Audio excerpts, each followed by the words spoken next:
Hello guys, welcome to my channel. Julian Santos, hamon ng kaibigang si Shara Soto. Kanyang tinanggap ang walking in the morning. Taray ng dalawa at masayang masaya kahit pinagpapawisan na sa kalalakad at pagod na rin.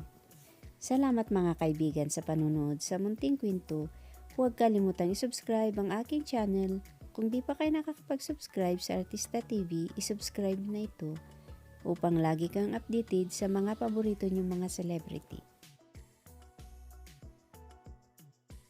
So, ang ending, naglakad din ako.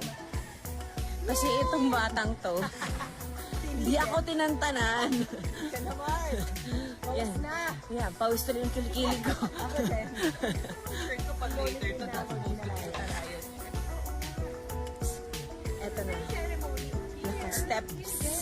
Pili ko nakailang 1,000 steps na ako this morning, Bob. Early morning lapotness. Here we go.